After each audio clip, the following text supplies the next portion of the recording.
Thank you for joining us today. My name is Debbie Walsh, and I'm the director of the Center for American Women and Politics at Rutgers University. And I am pleased to be joined today by Dr. Anna Sampaio for a discussion about her new research, Mujeres y Movidas, Latina Congressional Candidate Emergence and Experiences in California and Texas. This project was funded by a CAWP research grant, part of an initiative that we launched to provide financial support to scholars conducting research on barriers and opportunities to women's political power. We are grateful to Pivotal Ventures, an investment and incubation company founded by Melinda French Gates, for making these grants possible. We were hoping to be joined today by Congresswoman Sylvia Garcia, but as you can imagine, her schedule has been blown up by the chaos in the Capitol, and she unfortunately is unable to be here with us. We are grateful to her for participating in Dr. Sampaio's research, and we hope that at some point in the future, we can hear more of her perspective on this topic. Just to give you a sense of how we're going to run this morning, I will be introducing Dr. Sampaio, and she will share with us some of the findings of this important research, a link to Dr. Sampaio's full report, which includes an impressive, important, and in-depth investigation into Latina candidate emergence and experience in congressional campaigns, is available in the chat. After she presents, I'll ask a few questions, and then I'm going to turn to questions from the audience. So please put your questions in the Q&A box during the discussion. So let's begin.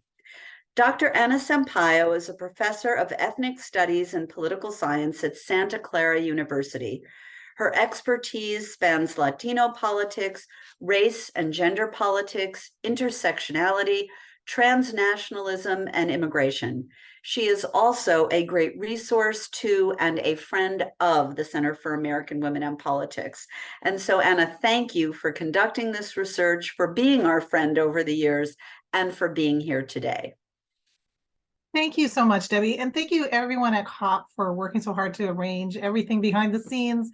It may seem flawless and seamless here in part of their work, but there is a lot that goes into this. So I'm really appreciative for everyone who took part in this, and certainly to the Congresswoman for her efforts both to sit down and talk with me during the report, but also for her desire to participate, even though it's not possible today. This work really came out of the historic elections in 2018, 2020, and 2022, where a record number of Latinas ran for national office as major party candidates and won election to national office. In particular, we saw between the period of 2017 and 2022, a 50% increase in the number of Latinas running as candidates for national office, and a doubling of the number of Latinas in Congress. At the beginning of the 118th congressional session, 19 Latinas were serving in national office as voting members of Congress. This included, obviously, 18 Latinas in the House and 1 Latina in the U.S. Senate. However, despite these gains, in the last 3 general elections, Latinas, as are other women of color, are vastly underrepresented in national politics. Despite constituting more than 9% of the total U.S. population, 18% of all women, and half of the largest racial and ethnic population, they represent just 2.8% of the entire congressional body. So it suggests that despite these historic elections and the number of women running, there's still a lot of work to be done. Of course, one of the standouts here is the lone Latina ever elected to the U.S. Senate, Senator Catherine Cortez Masto, which really highlights the need for Latinas in these national bodies. I want to underscore here one of the things that's so important about this work and about focusing on Latinas in national politics, which is the fact that Congress in particular has plenary power over issues that are of central importance to the Latino community, things like immigration and the huge panoply of things that go under immigration, admissions policy, citizenship, detention, deportation policy, work authorization. These are all issues critical to the community at large, but certainly to the Latina, Latino, Latinx community. And when we exclude women, and particularly Latinas, from this particular body, we're not only losing their representation, we're losing their advancement and their advocacy on these key issues. At the same time that the number of Latinas grew as congressional candidates during the 2018, 2020, and 2022 election cycles, the diversity of that Latina population in the candidates and the congressional members also grew. While the Latina congressional candidates tend to be concentrated in the Democratic Party, we saw an increasing number of Latina Republicans running for national office and winning, in particular in 2020 and 2022. This was particularly the case in Texas. In 2022 alone, about 32% of all the Latina, in 2022 alone, about 32% of all Latina Republicans running came from the state of Texas, followed by Florida and Arizona. So we know that the place that Latinas Republicans are coming from tend to be concentrated. Certainly the ascendancy of the Trump administration had a lot to do, or played a role, I would say, in this candidate emergence, both in the Democratic side as well as the Republican side, although it's clear that it wasn't simply the Trump administration, but rather the fundamental rights that were suddenly being jeopardized, particularly around issues of reproductive access, reproductive justice, as well as immigrant rights. These served as animating and often mobilizing factors for candidates, especially those who are running for the first time. Interesting, as the number of Latina candidates running for national office grew, so did the number of Latinas running against other Latinas and against other women of color. It used to be the case that there were so few women of color running in national office that when a woman ran against another woman or a woman of color ran against another woman, it would make national headlines. And in 2020, as well as 2022, about 40% of Latinas were running against other women of color. Now, it's not as if this was happening everywhere, and it wasn't happening with the same frequency in all places. These challenges tend to occur in districts where Latina Republicans in particular were advanced as challengers against recently elected Latina Democrats. In the preponderance of such cases, the Republican challenger lacked political experience, professional capacity, and fundraising, ultimately leading to their defeat. However, the frequency with which this occurred suggests a problematic weaponizing of intersectionality. That is, Latinas were being, in some cases, handpicked, it seemed, to run against and to undermine the re-election opportunities of other Latinas, jeopardizing not only the sustainability, but the long-term futures of Latinas in Congress. The likelihood that these interracial challenges will continue to occur signals a new concern, obviously, for the longevity and re-election of Latinas in Congress. We can talk about specific cases where this occurred. California and Texas, not surprisingly, anybody coming from those states, still served as kind of the epicenters of Latina candidate emergence. About half of all candidates came from just those two states. And you'll see in this report that the preponderance of people that I spoke to, the interviews come from candidates as well as congressional women serving from those particular states. While more Latina congressional candidates have emerged from Texas, that is, Texas eclipsed California in terms of the actual number of Latinas running. Their numbers have been increasing, especially from Republicans running in 2020 and Democrats running in 2022. Latina candidates from California have been far more successful in winning election and re-election to office.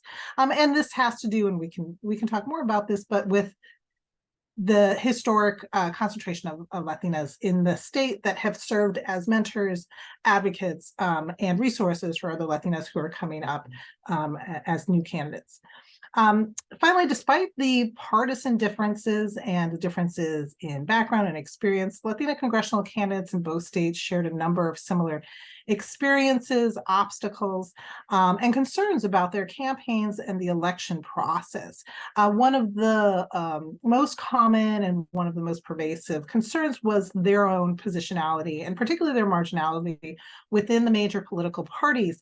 And much of the conversation often revolved around their relationship to state parties, not so much the national party, although that did come up, and particularly the lack of support.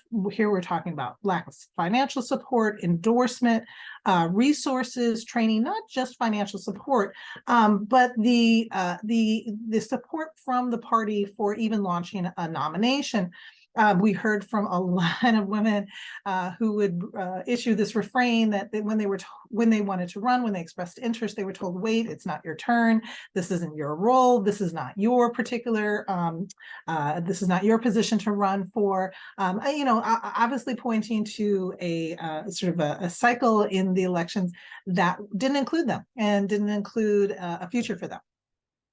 In some cases, they received support, but in a number of cases, they talked about that support coming too late. Again, financial, but also endorsements and resources. The problem was most prominent among the Latino Republicans that we talked to, that there was a lack of real attention to even the basics, things like training and networks for Latino Republicans who were interested in running. The lack of support also extended to civic organizations, despite the fact that there are a number and growing number of organizations out there like Emily's List, like Bold Pack, that serve the interests of Latino, as well as female candidates. Oftentimes that support didn't reach these Latina candidates, or again, it came too late.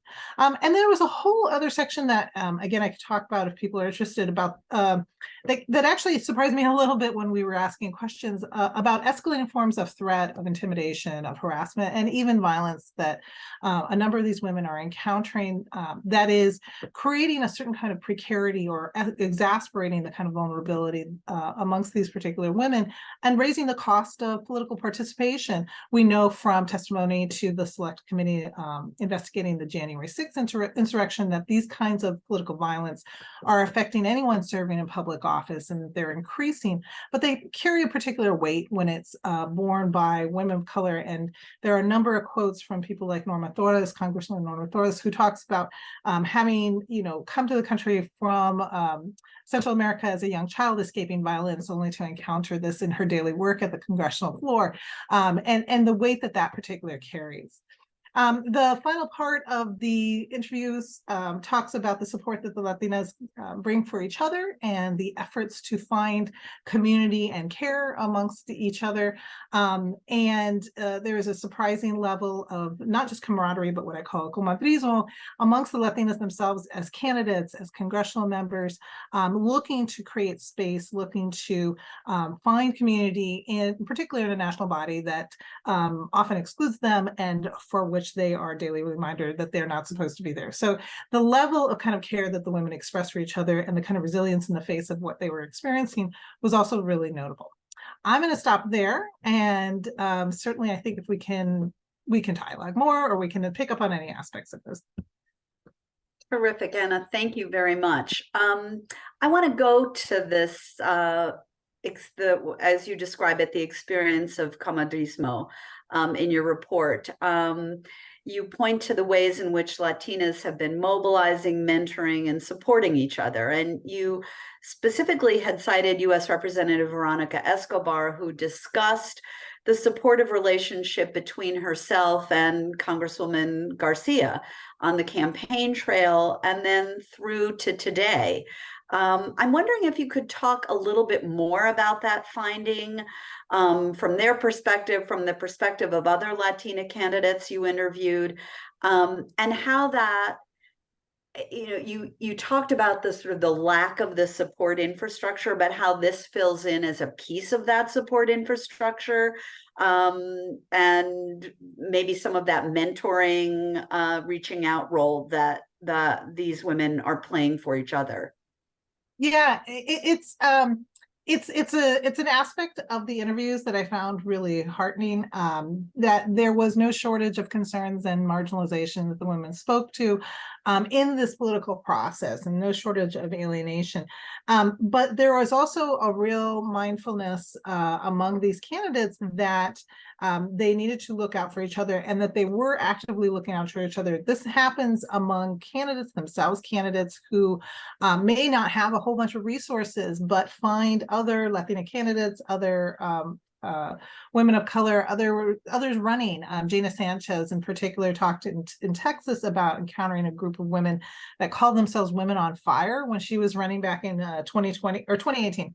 And these were Democratic women across the state who kind of were, working on shoestring budgets and were advocating for each other, were fundraising together, were really providing networks and resources to each other to try to not only bolster their spirits, but actually their campaigns as well. But beyond just the candidate experience, then you saw Veronica Escobar and I think Congresswoman Escobar and Congresswoman Garcia really embody this probably better than any. They both had long-term experiences in the state of Texas in elective office, had watched each other's careers, and talked about rooting for each other in 2018 when it looked like they would become the first Latinas elected to the national body from Texas. And Congresswoman Escobar, talked about watching the results and being so excited to see Congresswoman Garcia and herself ultimately kind of crack that particular glass ceiling and make it to Congress. But then beyond that, how they would communicate with each other and look out for each other when they were in this body, not only in in their kind of legislative work and their constituent service, both for constituents back in Texas, but even in the care that they demonstrated each other.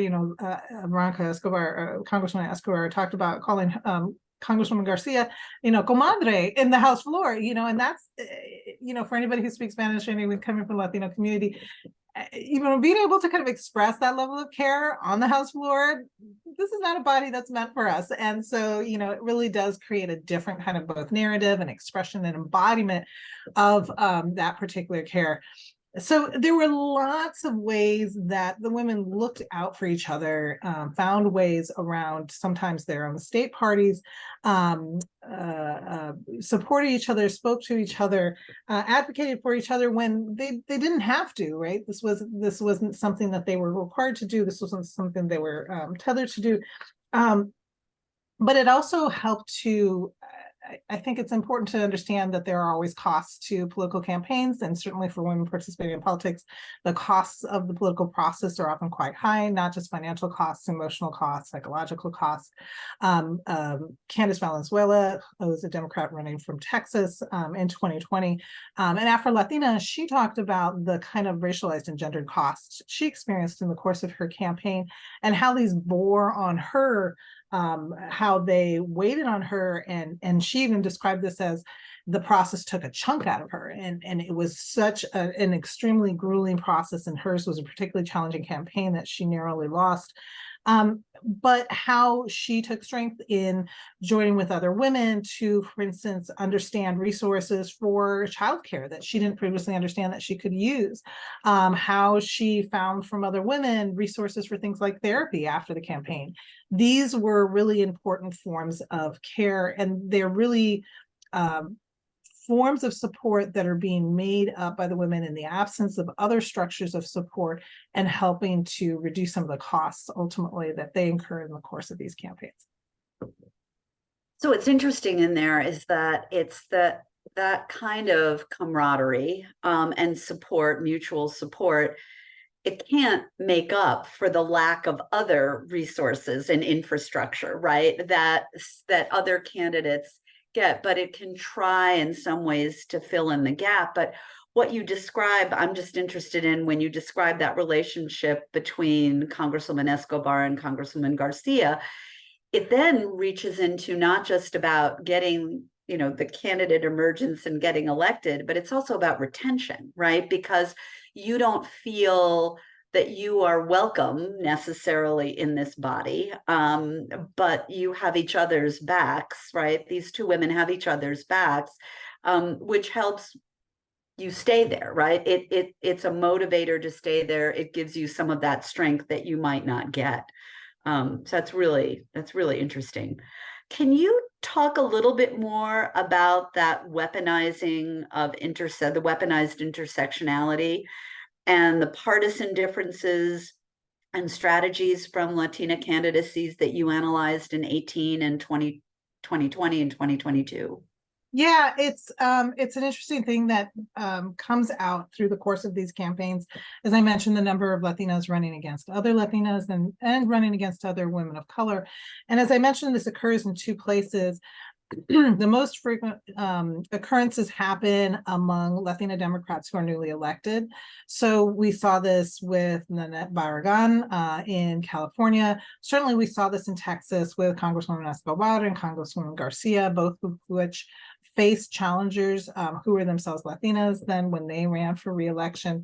And we know from at least talking to one of the candidates, one of the Republican challengers who they faced, that she was solicited and asked to run against, in this case, Congresswoman Escobar. She was outreached by the state Republican Party. She was asked to run. She was, put forth as a possible candidate. She was in effect solicited to run against Escobar. So we know there's some intentionality, there's some mindfulness about putting up Latinas against other Latinas.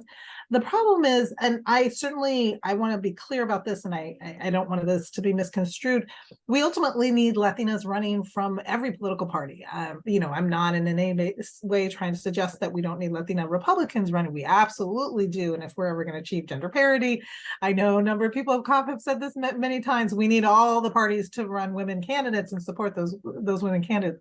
The problem is that there was a seemingly mindfulness in picking Latinas to run against other Latinas and then not resourcing them, right? So the candidate that ran against Congresswoman Escobar talked about being solicited to run, being encouraged to run, and taking the leap as an unexperienced candidate to run, but then being effectively dropped when it came to resources, not being supported with endorsements, not being supported with consultants or campaign staff, or even resources to connect to campaign staff, certainly not being supported with finances.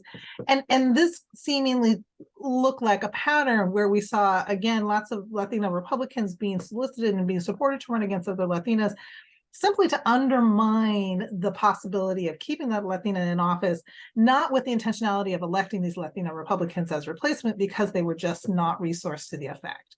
Now, we did see Latina Republicans in Texas in particular, in very specific cases, like Mayra Flores, Casey Garcia, get resources coming into the 2020 and 22 elections, but those were few and far between. We saw Monica Hernandez, for instance, go from a relatively unknown candidate, somebody who was completely underfunded in 2020, and then resourced properly in 2022, and it made all the difference, right? She becomes elected to Congress in 2022. And so it is problematic if what is happening, at least in one party, is that you're recruiting Latinas or other women of color simply to undermine the success rate of current Latinas in Congress, not to actually elect them to office, not to see other Latinas elected to office. That's a really problematic trend. And I want to suggest that it also is an attempt to, I think, shield the party that's doing this from charges of racism, charges of sexism, trying to obscure those particular concerns that people are raising about practices within the party. And so that's part of the reason I describe it as weaponizing intersectionality, taking this idea of difference embodied in these women and using it against other women of color. And so I think that this is a problematic trend that we're likely to kind of continue to see happening in the next election cycle as well. I think that's really an important finding out of this research, that I think we need, as you say, to keep our eye on that very carefully moving forward. Anna, you end the report with a series of prescriptions and next steps. And I'm wondering if you could share with us what you see as key steps or actions that need to be taken to increase not only the number of Latina candidates at the congressional level, but also their electoral success and ability to engage in politics at this level, while retaining both their safety and their authenticity, which you also raise up as issues in this report. Yeah, and certainly picking up from this theme of weaponized intersectionality, one of the key strategies is really being attentive to places and times when Latinas are being pitted against each other, really with only the intention of undermining the success of Latinas who are in office, and really trying to hold party leaders accountable for making sure that when Latinas are supported and recruited as candidates, they have the both experience necessary but also the capacity to be able to make serious races and serious runs. I want to go back though to when we talk about prescriptions to what's happening in terms of where Latinas are running. We know that as I said, the majority of Latinas are coming from Texas and coming from California, about half of the Latinas who are running for this national body. And it's important that we continue to support Latina congressional candidates from those two states, in part because anybody from those states knows these are really large and diverse states. So while, for instance, in California, we've got a lot of Latinas coming from the LA, San Diego area, as well as the Northern California area, there's a huge Central Valley that is often ignored, right? And this is a largely agricultural area, but there are a lot of Latinx populations, communities in that area that are just not resources. And we have Latina candidates interested in running from places like Fresno, but they haven't been resourced to the effect that they can run successful campaigns. So investments in places that aren't the kind of traditional urban centers in California, same thing in Texas. The lower Rio Grande Valley has a large Latino community, and we saw places like Myra Flores come out of that area. But again, there's got to be the investment in outside the kind of traditional metropolitan centers in those states. Then we've also got to look at where there are states and districts with a critical or growing capacity for Latinx voters. Places in Arizona, Colorado, Florida, Illinois, New Mexico, New Jersey, New York, all have growing Latino communities, not just newly formed Latino communities, but those with a kind of critical capacity for electing Latinas. We know from the report and from the investigations, Latinas tend to come out from districts where there's at least a majority of a Latino population, at least 50% or more of the population identifies as Latino, but they tend to be successful in places where the population reaches as high as 70%. So really, we need to kind of be resourcing those districts that have a high Latino population if we're likely to see more Latinas elected to Congress. It's also important to kind of recognize these obstacles that we talked about, the kind of racialized and gendered forms of harassment. But I want to also kind of hone in on one of the things that really needs to happen is creating more formalized and accessible support structures, attentive to kind of the distinct realities that Latinas are facing, the kinds of vulnerabilities, the kinds of increased costs that we were talking about of running, not just financial costs. I think it's important if both parties are interested in seeing more women of color run, being more successful as candidates for national office. It's not sufficient to produce trainings and forms of information that are just gender or race neutral. We really have to target the specific interests and agendas of these populations.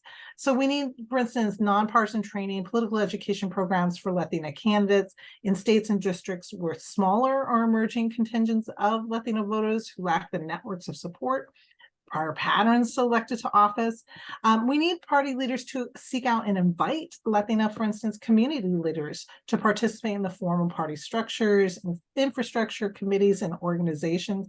There is a number of Latinos who are experienced political activists who may have not had prior political office. Alexandria Ocasio-Cortez is often used as an example of this, who had great political training, but wasn't before part of the formal political process, right? And there are a number of Latinas out there who have been working for labor unions, for nonprofit organizations, great political training, but haven't been invited into the party process. And that's a really important part of seeding the candidate emergence trail.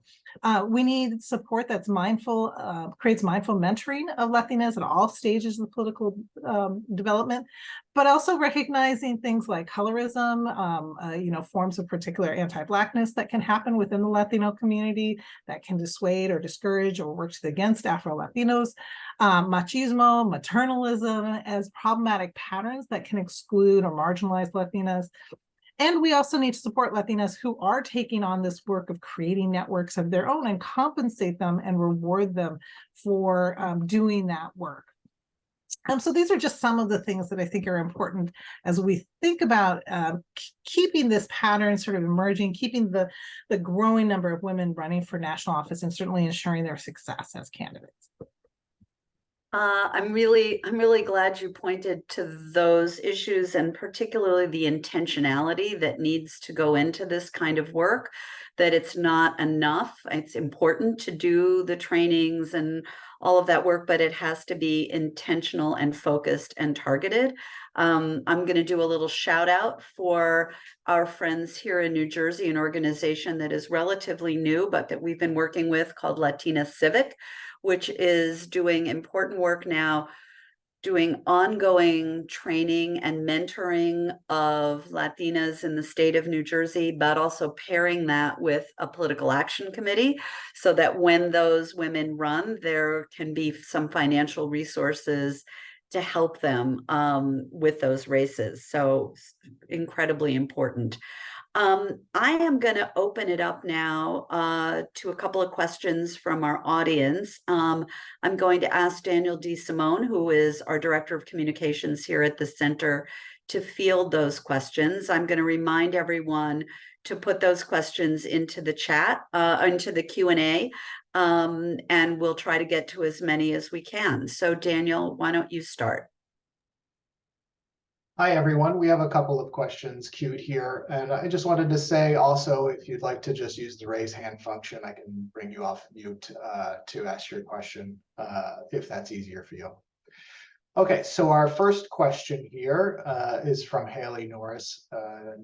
They write, I would love to know if the Latinas you spoke with offered any ideas or recommendations for institutional changes needed to address the violence and harassment that these women face. How does the network of Congressional address this violence? And finally, does this report offer anything useful to the growing field of violence against women in politics? It's a great question, Haley, and I appreciate you asking that. It's interesting in that as I mentioned, I didn't go into this study particularly with the intention of studying the increased levels of threat, harassment, and intimidation and violence. It came up voluntarily. It came up from the women that I talked to, both the candidates as well as women serving in office, these kind of increased forms of violence. And it was initially a little bit surprising. I noted it when it started coming up, but the frequency and the veracity with which it kept coming up really prompted me to really kind of hone in on these experiences. And it's important to know that these forms of harassment, intimidation, as well as actual encounters with violence are occurring across the board, but they are occurring with a particular frequency to women of color. We've got some data coming out of, for instance, MPs and their experience in the UK, noting that women of color, Black women in particular serving in the UK, encountered more frequent forms of intimidation, harassment, and actual violence. So we've got some evidence that this is happening empirically more frequently to women of color. As well, I should note, it's happening not just to women of color, but in more frequency to women of color who are advocating for issues of interest to communities of color, right? So it's both an issue of violence directed at them, but it's also an issue of violence directed at the issues that they're advocating. And so it's kind of happening in frequency. Part of what was happening in the course of the interviews was women simply registering that this was occurring to them and occurring with this frequency in these various different forms, from online to in person, as well as it was occurring to family members, including children. So some of the women, for instance, one of the women I talked to reported her child getting beaten up at school as a direct outcome of her candidacy. So part of it really was women just registering that this was happening. Some women, like Candace Valenzuela, did talk about resources that they sought out for their campaign, as well as for them, as I mentioned earlier, personal kind of care in the form of therapy for themselves and for their campaign staff after the campaign had wrapped. But in other places, not in the interviews themselves, there is a notable kind of attention, in particular violence against women literature. There's a notable attention to the need for attending to the cost borne, because for a lot of women, they had to change their daily lives, they had to change their campaign schedule, they had to forego fundraising events, they had to forego maybe constituent meetings that were held out in the public, they had to hire additional security because U.S. Capitol Police was not sufficient, they had to curtail office hours, and so what comes up from the literature itself is the need for additional resources to bear the cost borne by the women for those additional forms of security. But beyond that is a need to expand kind of investigations into the kind of root sources of this racialized and gendered violence, because these aren't just interpersonal conflicts, and these aren't just party politics kind of gone amok.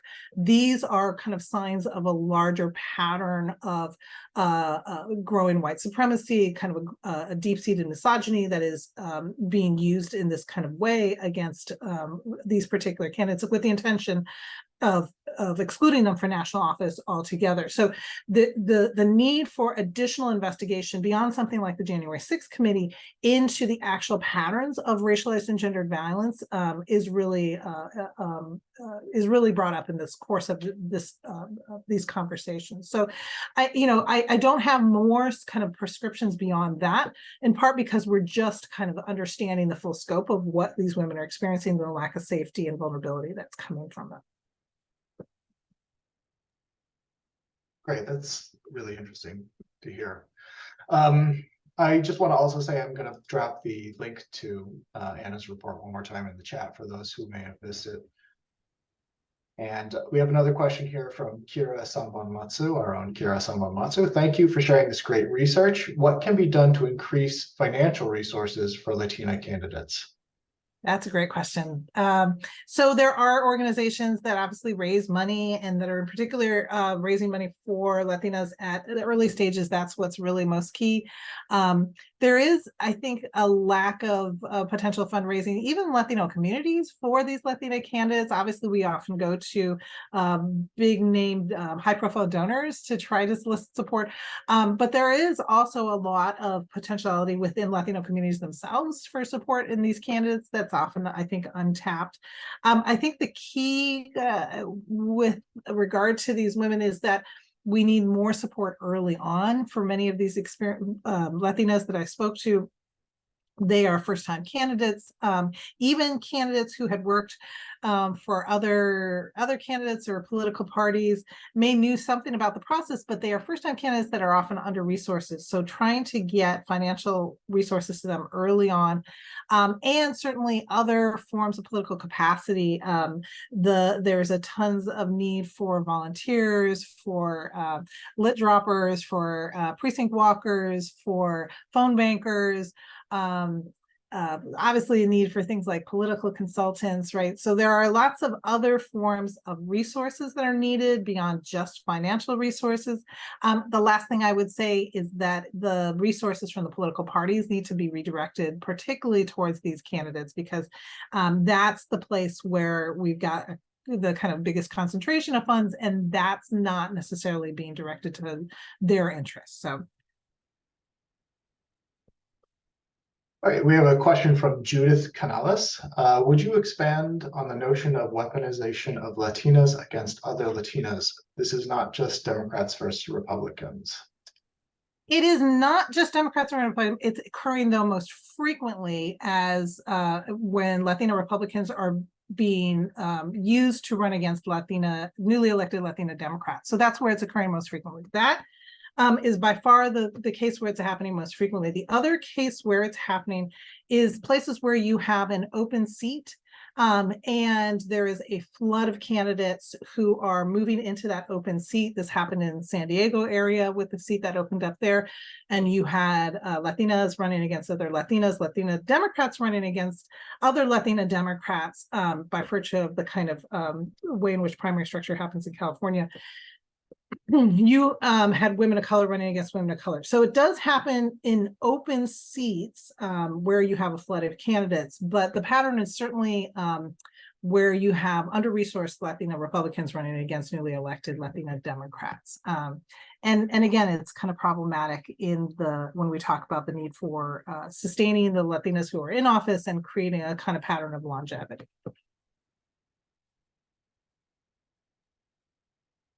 I have a question here, and it's kind of more a mechanical question.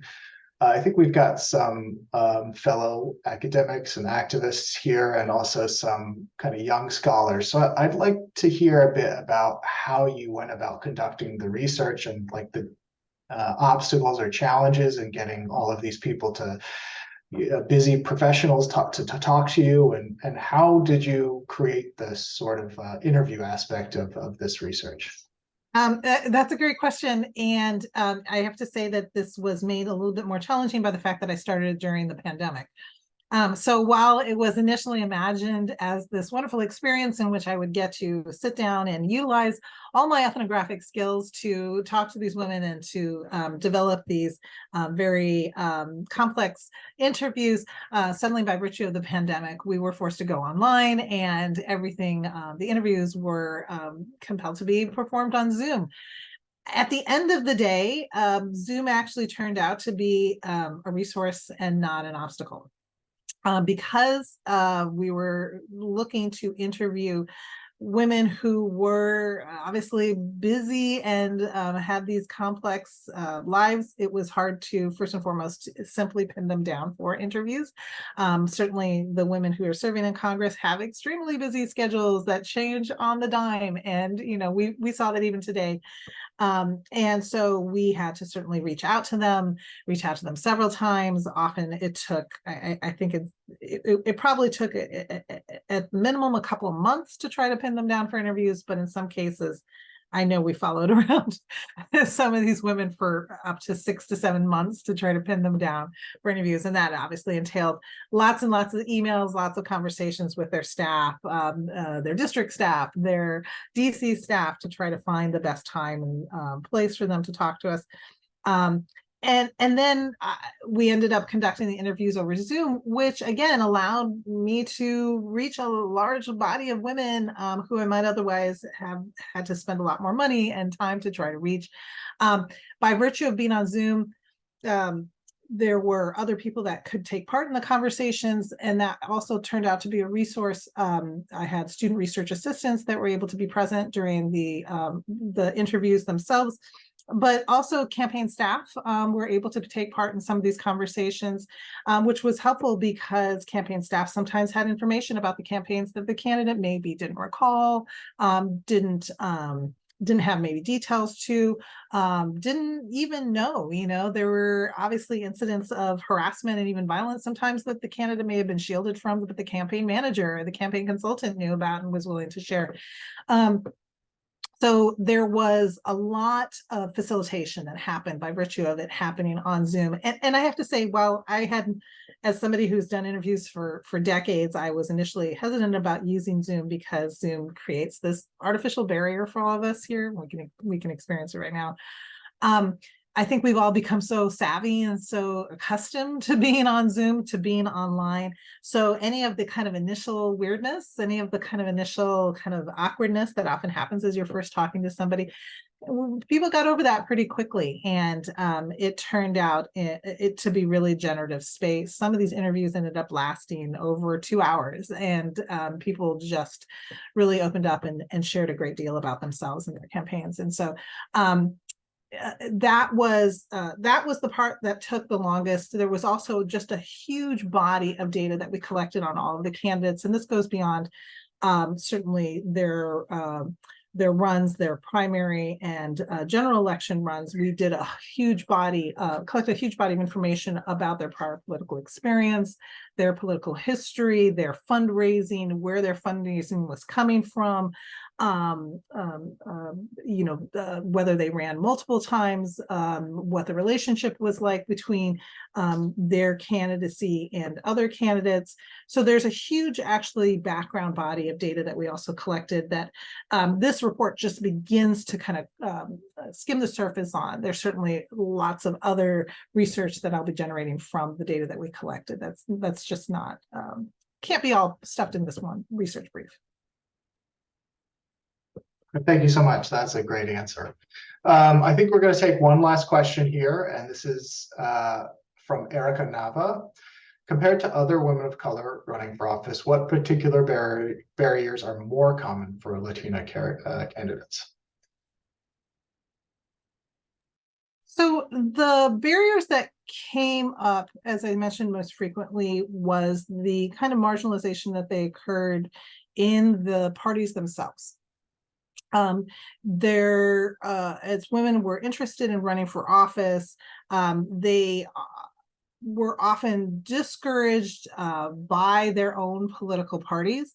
They, would be told, as I said, the most frequent refrain was, wait your turn. It's not your turn. You don't get to run yet. You have to wait for this line of succession that doesn't include you and often doesn't look like you to kind of make their political opportunity fulfilled. But we also got a lot of kind of really racist and sexist remarks that they were told. We had women who were told, young lady, I don't know what you're doing. You have no business doing this. This is really not for you. There was a lot of really sexist and kind of racist remarks that they encountered from their own parties that were discouraging to them. And then when they were encouraged to run, again, these handpicked kind of cases where women were encouraged to run, particularly against other Latinas, they were sort of propped up and kind of encouraged to run and then left with nothing, left without campaign staff, left without consultants, left without phone calls or people to come endorse them. They were made lots of promises that were not fulfilled. And in many ways, it looked like they were set up to fail. In some cases, the women described being handed names of things like consultants and campaign staff that they were encouraged to hire without the money to be able to hire them. And so some of them incurred a great deal of debt, personal debt, in order to hire people onto their campaigns, people, candidates, their consultants that they couldn't afford, and they ultimately lost their races and were left with this great deal of debt. So the biggest issue really that they raised was this kind of marginalization within their own parties. They did have different experiences with non-party affiliated civic organizations, like I said, Emily's List, Bold Pack, Poder, all really important civic organizations that are supporting these women. And they had different experiences. For the Latinas who had some prior political history and prior political training, somebody like Congresswoman Garcia, she had made a prior run back in the 90s and had had prior political experience. She described having a great relationship with Emily's List, that they came to her even before she formally announced and were like, we know you were interested in running and we're there for you. And they show up the next day and are just an incredible source of support. Whereas other women, for instance, women I talked to in the Central Valley in California, were interested in running were the kind of right kind of candidate for the right time and place. And they were encouraged by these civic organizations, but that they didn't come to the table until too late in the game to actually make a difference. And by the time they came to the table with money or with volunteers, for instance, the candidate was just at their last gasp and their candidacy was really over. And so it was that kind of not being priorities within their own parties, not being priorities within the civic organizations that they spoke to most frequently as being the obstacles to their emergence.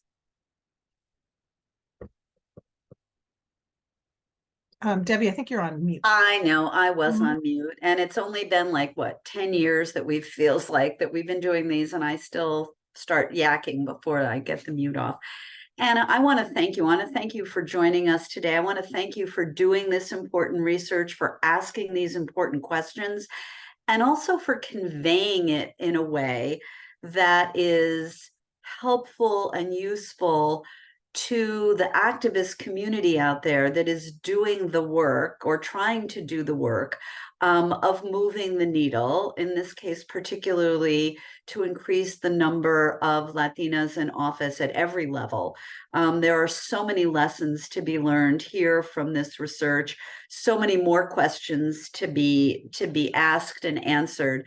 And we look forward to hearing more about your work as you continue to try to help all of us figure out ways in which we can increase the number of women Latinas who are participating in elective office at every level. I hope that everyone in the audience is going to take the time to read your full report, which again, I will remind you is available on CAWP's website. Daniel has put it in the chat, a link to it a number of times, but you can also just go to our site and find it. Again, thank you, Anna, and I want to thank everyone who joined us this morning and for being patient with us as we kept having to change the time. So enjoy the rest of your day, and hopefully we'll see things resolve and settle down in Washington, D.C. someday. Thanks, everybody. Thank you.